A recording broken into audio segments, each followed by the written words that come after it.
Entonces, las indicaciones de una broncoscopia rígida versus flexible ya hemos mencionado. ¿Y cuáles son las ventajas y desventajas?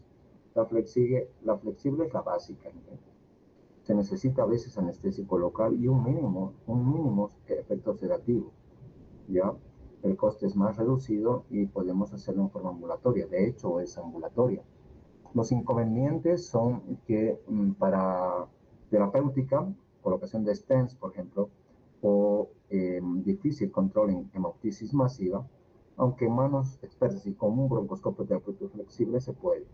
El rígido, necesitas un anestesiólogo experto, un proceso que signifique, digamos, como ventajas, tienes mayor control de la vía aérea, puedes hacer desobstrucción porque lo tienes más grande, también lo puedes aplicar a pantallas y adaptar a videos, broncoscopios rígidos, para que todos puedan ver, incluido tu anestesiólogo, y sepan qué estás haciendo, desobstrucción más rápida y fácil de alguna lesión tumoral, extracción del cuerpo extraño y colocación de stents.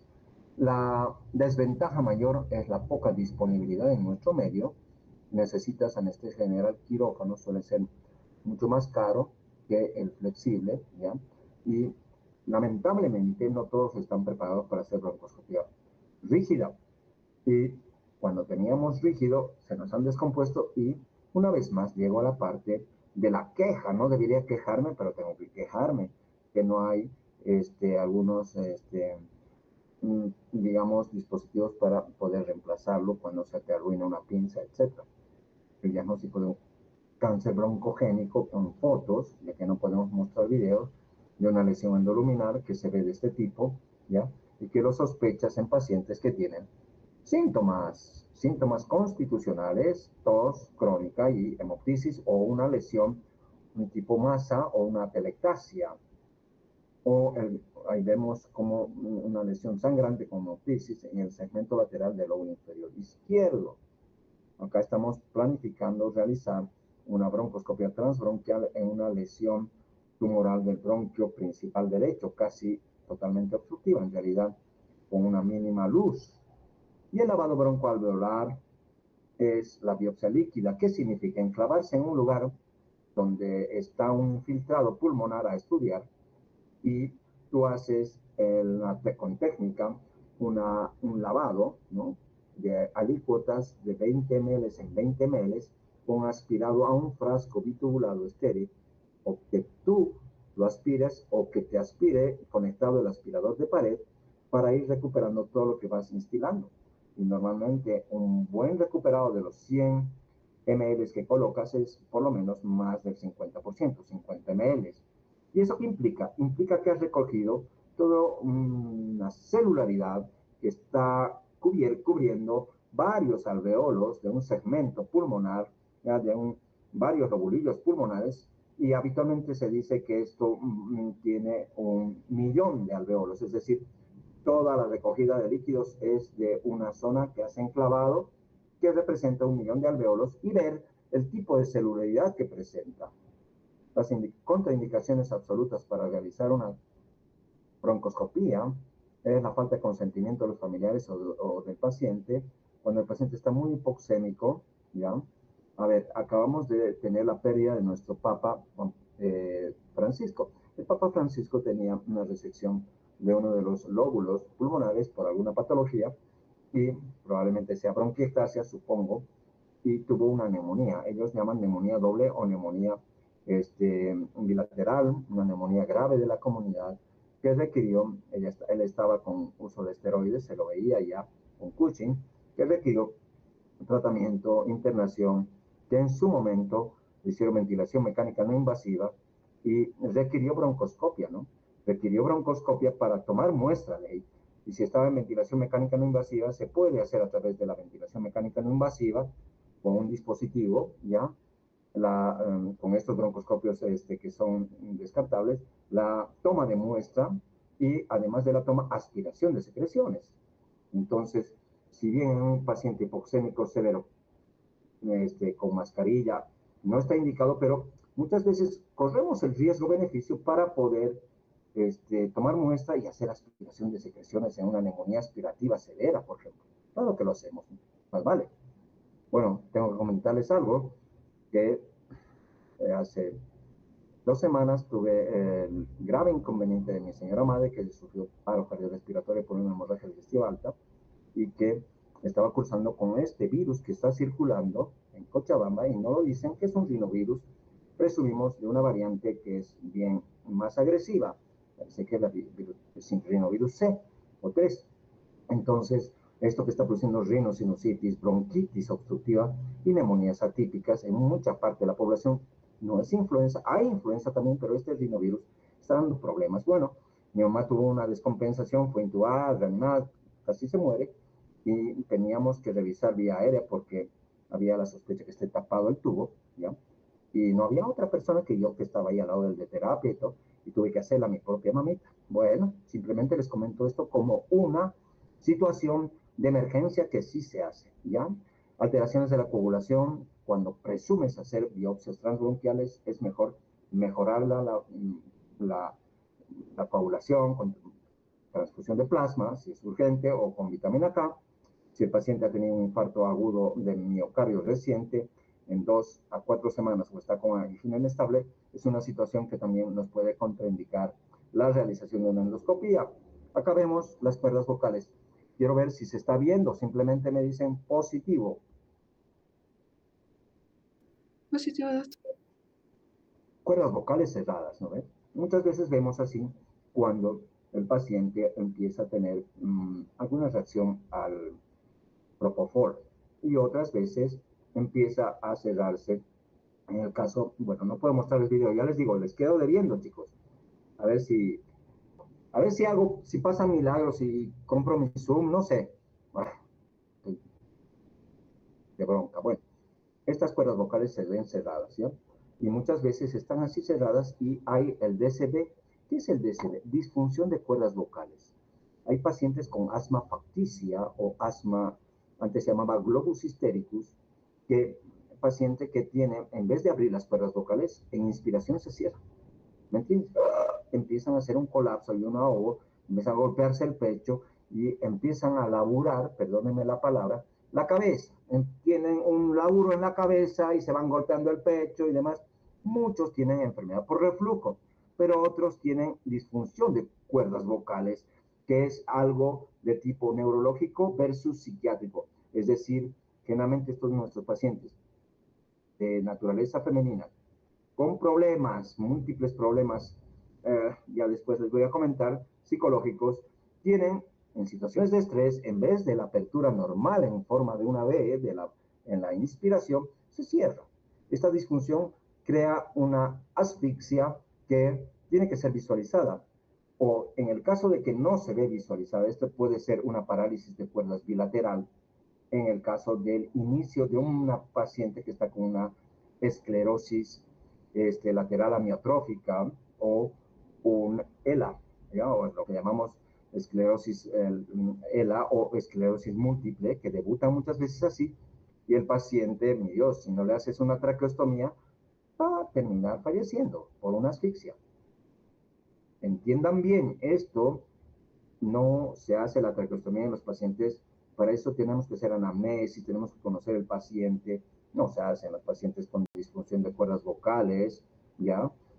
Y esto sí se puede hacer cuando el paciente está cursando una enfermedad neurológica degenerativa. Muy bien, tenemos unos minutos más para hablar de un test complementario, que lo usamos como si fuera el electrocardiograma a los neumólogos, que es la espirometría, que es la medición de la función ventilatoria pulmonar ofreciendo dos tipos de medidas, una estática, vemos capacidad vital, no capacidad pulmonar total, porque eso miden volúmenes, pero sí la capacidad vital, y llamamos forzada porque forzamos los volúmenes. Dinámica, porque vemos algunos flujos, sobre todo expiratorios e inspiratorios, y determinamos si hay una alteración obstructiva al flujo aéreo. ¿Qué maniobras hacemos? Generalmente la capacidad vital forzada. Se puede hacer una lenta para algunos casos y para ventilación voluntaria máxima es sobre todo cuando queremos hacer una evaluación preoperatoria. Aquí a nosotros nos interesa básicamente saber hacer e interpretar una maniobra de capacidad vital forzada o espirometría forzada. En la fisiología recordamos todo esto que ustedes lo conocen, 4 volúmenes, 4 tipos de capacidades. La sumatoria de dos volúmenes da una capacidad. Por ejemplo, la capacidad pulmonar total es la sumatoria de capacidad vital más volumen, capacidad vital, pero que en realidad es la suma de volumen de reserva inspiratoria, volumen tidal, volumen de reserva expiratoria, eso es capacidad vital, más volumen residual. Por lo tanto, volumen residual solo puede ser medido cuando utilizamos equipos de volúmenes pulmonares. Capacidad pulmonar total es un test que se puede llamar de tercer orden en complejidad.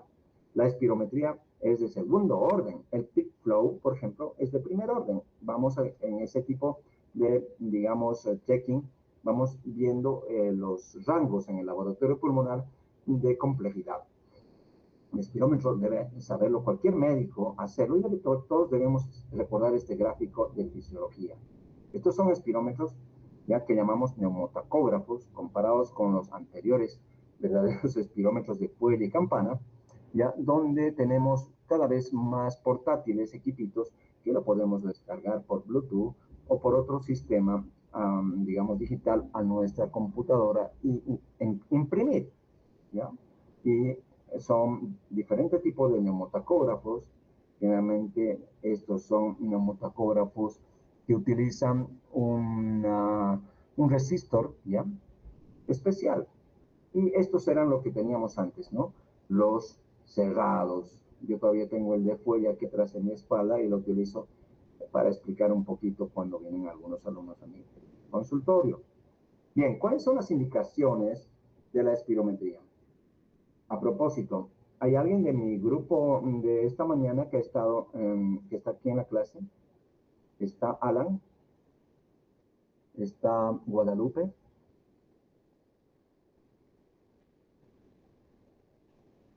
Listo, lo que es que.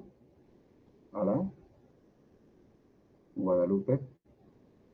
Bueno, a ver si podían compartir después la realización de espirometría en algo que llamamos indicaciones. ¿Qué indicaciones? Bien, acá somos médicas. ¿Para qué? Para el estudio de enfermedades pulmonares, estudio de síntomas como la tos crónica, como la disnea, para ver si el paciente tiene datos de obstrucción de vía aérea superior en el estudio del estridor, ¿no? Inicial sobre todo, enfermedades, digamos, una artritis reumatoidea para ver si tiene compromiso respiratorio, una enfermedad de tipo lupus para ver si tiene compromiso respiratorio, ¿ya? También nos puede servir valoración preoperatoria de causa, digamos, no torácica, riesgo anestésico habitual de una enfermedad. El paciente es fumador y tiene sospecha de POP y se va a operar de una vesícula. Ese paciente tiene que ir con valoración preoperatoria. Para medicina laboral en valoración de incapacidad, y algunos seguros también nos piden.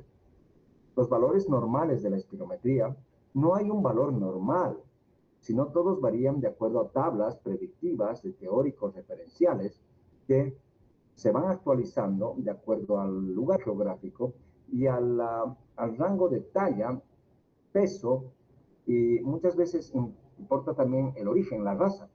Entonces, todo está en función de la edad, sexo, talla, peso y raza, que tenemos que colocar como parámetros al hacer la espirometría, y de acuerdo a la tabla que utiliza el espirómetro, o tú puedes colocar la tabla que normalmente ahora se utiliza, es la GLI, que es la internacional, ¿ya? Pero a veces los últimos espirómetros tienen solamente datos de tablas americanas. En Latinoamérica utilizamos la Pérez Padilla, la de Chile, la de Gutiérrez. En Bolivia no están actualizadas. Hay una para La Paz, para el Alto, pero no está actualizada. Entonces, utilizamos algo que más o menos sea igual a la región. Y de acuerdo a eso, si tú soplas de 2 litros de capacidad vital forzada, vas a ir, ¿cuánto es? ¿Normal? No, no sé, doctor. Lo tengo que correlacionar con valores teóricos predictivos, ¿ya? Y entonces se halla como porcentajes de valores teóricos predictivos.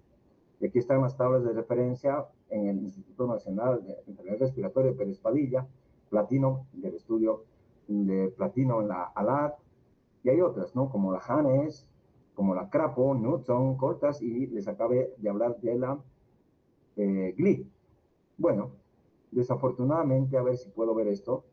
¿Se puede ver esto? Ahí se puede ver. Sí, doctor.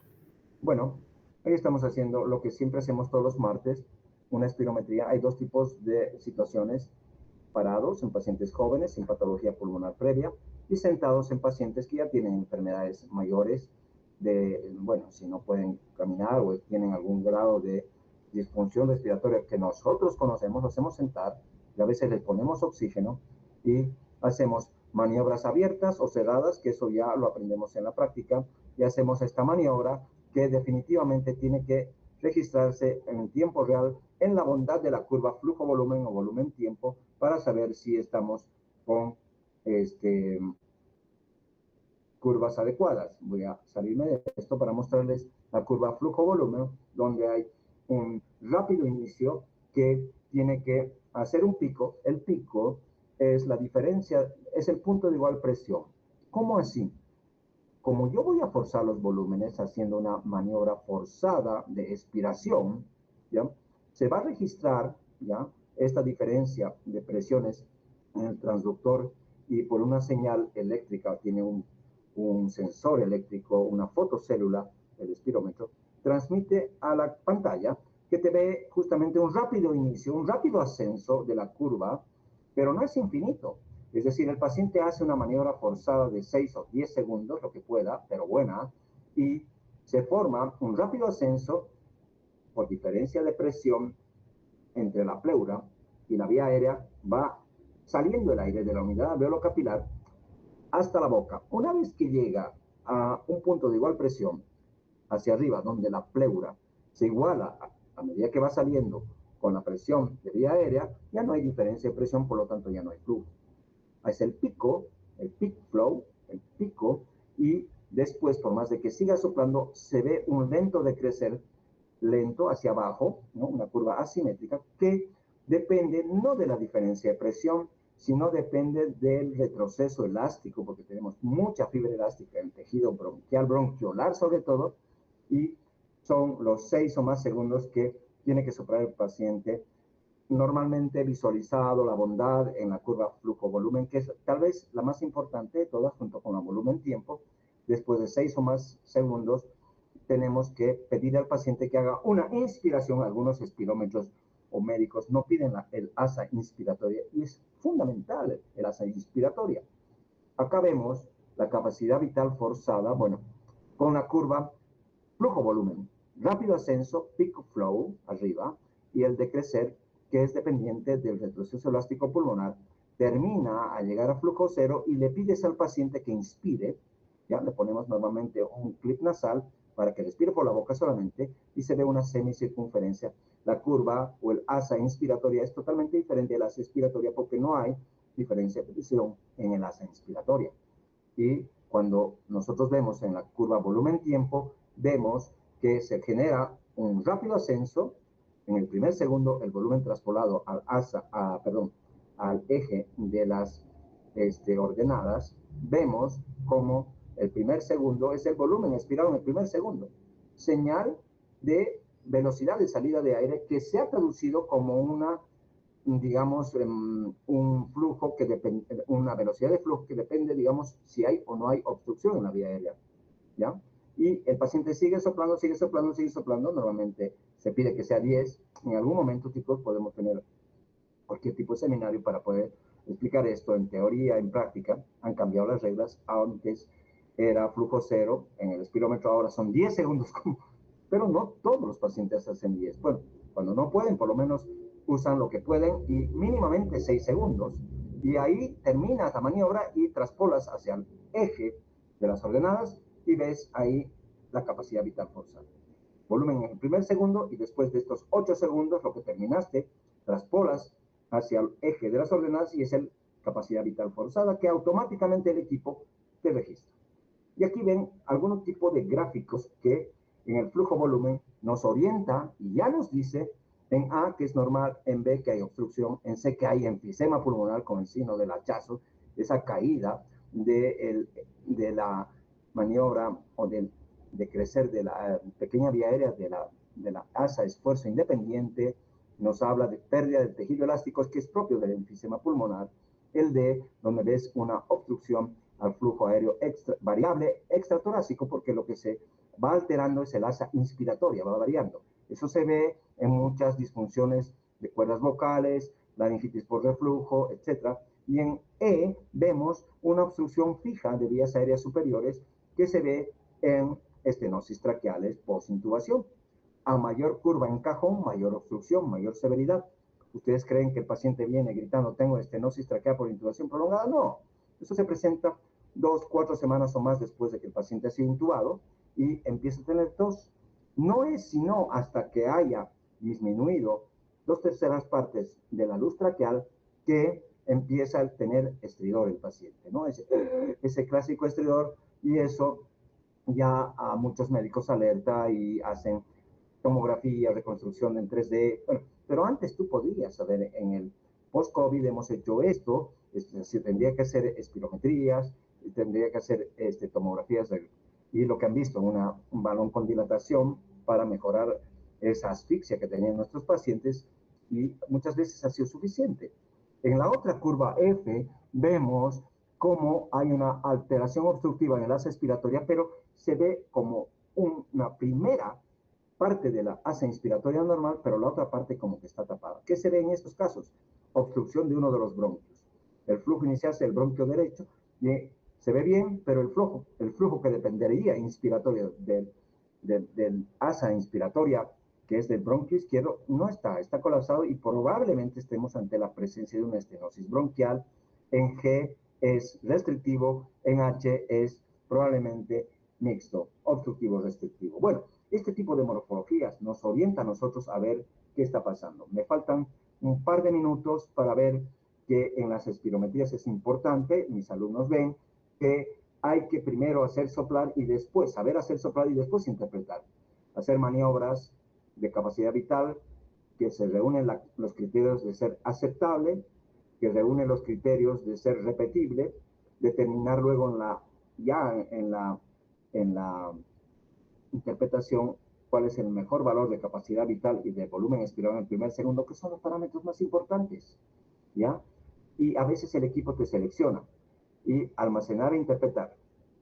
Las pruebas de función pulmonar son varias, no solamente la espirometría, tenemos a otro nivel los volúmenes pulmonares por pletismografía, lavado de nitrógeno, las difusiones de monóxido, el test de caminata de 6 minutos, el test de ejercicio cardiopulmonar, que por ahora no tenemos disponible en Cochabamba, queremos tenerlo, todo está mal. Presiones bucales para ver presiones inspiratorias musculares del diafragma y presiones expiratorias del esfuerzo oxígeno. Y por último, tengo este algoritmo de Crapo, donde tenemos, primero, para interpretar tienes que ver la capacidad vital, la relación FeB1-FBC, que se llama TIFE-no. Si está por debajo del límite inferior de la normalidad, ya es obstructivo. ¿Y qué vemos? Si además tiene atrapamiento aéreo, vemos la capacidad vital forzada. Si la capacidad vital forzada está baja, vemos la respuesta ante el broncodilatador. Idealmente, yo tenía un equipo que se arruinó, y ya saben por qué no lo he podido volver a acondicionar, por eso ando hablando muy mal, porque incide en la calidad y esto incide en la salud de la gente. ¿No ven? No es negocio, pero bueno, ahí van algunos ufanándose de que todo estaba bien, etc. Esto, si hay obstrucción, tienes que hacer el test broncodilatador para ver si es asma o EPOC. Normalmente en el asma mejora 12% el FeB1, en el EPOC no tanto, pero no es así 100% absoluto. Hay EPOC que mejoran y hay asmas que no mejoran. En los obstructivos, que sospechas enfisema, se puede hacer integradamente en estos equipos difusión. Si la difusión está disminuida y hay obstrucción, probablemente se trata de enfisema. Pero si no, o es asma o EPOC. Por el otro lado, si la espirometría tiene una relación FeB1-FBC normal, vemos la capacidad vital forzada. Si la capacidad vital forzada está normal, le hago difusión. Si la difusión está normal, el paciente es normal, es normal. Pero si mi paciente tiene una capacidad vital disminuida, tengo que complementar con capacidad pulmonar total por el método de volúmenes pulmonares. Si ambos están reducidos, está con alteración ventilatoria restrictiva. Le aplico difusión, y si mi difusión es normal, pues se trata de un problema de caja torácica, es un paciente con cifoescoliosis, está obeso, pero si mi difusión está alterada, es un paciente con enfermedad intersticial difusa, que lo hablaremos cuando hablaremos de las llamadas fibrosis. Por otro lado, hay pacientes que tienen todo normal, pero cuando lo haces la difusión está disminuida. Eso se ve en hipertensión pulmonar. Entonces, fíjense cómo se integran las pruebas de primer, segundo y tercer orden, ¿ya? De espirometrías, volúmenes y difusión. ¿Y qué dice el doctor acá, Petty? Esta técnica está infrautilizada, porque esto para nosotros es como el electrocardiograma o la hemoglobina glucosilada para el endocrinólogo y el electro para el cardiólogo. Debería utilizarse en todas alteraciones ventilatorias de tipo obstructiva, sospecha de asma, EPOC. Algunos pacientes con insuficiencia cardíaca tienen asma cardíaco, a ellos también, predictora del cáncer de pulmón, sobre todo para ver si mi paciente va a ser sometido, alcanza a ser sometido a una cirugía. Estamos atendiendo ahora una crisis miasténica para ver si mi paciente va mejorando con la medicación o tal vez tenga que ir a rituximab o tiene que usar ventilación mecánica no invasiva en vez de intubarlo. Predictor de mortalidad, estudio de la tos crónica disnea. Esto lo dice un maestro de la época que se llama el doctor Thomas Petty, ¿ya? Y nada más por ahora, ¿ya? Muy bien, hemos concluido. Van a disculpar que haya volado un poco porque empecé un poco tarde. Hola, ¿todo bien? Seguramente hay muchas preguntas, pero ustedes van, leen su libro de Farreras y con seguridad todo lo que he estado blaveando van a encontrar y van a coordinar bien. Cualquier duda mañana me preguntan, ¿sí? Está bien, doctor. Además me he olvidado pasarles y mañana les voy a pasar la bibliografía con las cuales les voy a preguntarles preguntas. Bueno, más que eso, ¿qué cosas tiene que saber el estudiante de medicina, ok? Está bien, doctor. Bueno, ya, nos vemos entonces. Ya, por ejemplo, una cosa que no les he dicho es contraindicaciones de la espirometría. Contraindicaciones de la espirometría formal es cuando no te comprende el paciente. Por eso el médico tiene que hacer payasadas muchas veces para que te entienda el paciente. Los técnicos se forman, pero no lo hacen tan bien como un neumólogo, ya porque al ser una prueba de esfuerzo dependiente, tiene que ser bien hecha. Uno. Y dos, si mi paciente está con este rinovirus resfriado y exige, ¿no? Los alumnos que han estado conmigo, que le haga la espirometría, ni aunque te pague, le hagas porque es una maniobra que va a desprender micropartículas y te va a contagiar. ¿Me entiendes? Entonces, la espirometría no es un método de diagnóstico urgente. Una cosa es la crisis asmática, exacerbación de POC, que hay que manejarlo, y después cuando esté en fase estable, le haces la espirometría y el seguimiento que debe hacerse anualmente. ¿Ya, chicos? Muy bien. Hablamos después, ¿ya? Mañana nos vemos. Buenas noches. Bueno.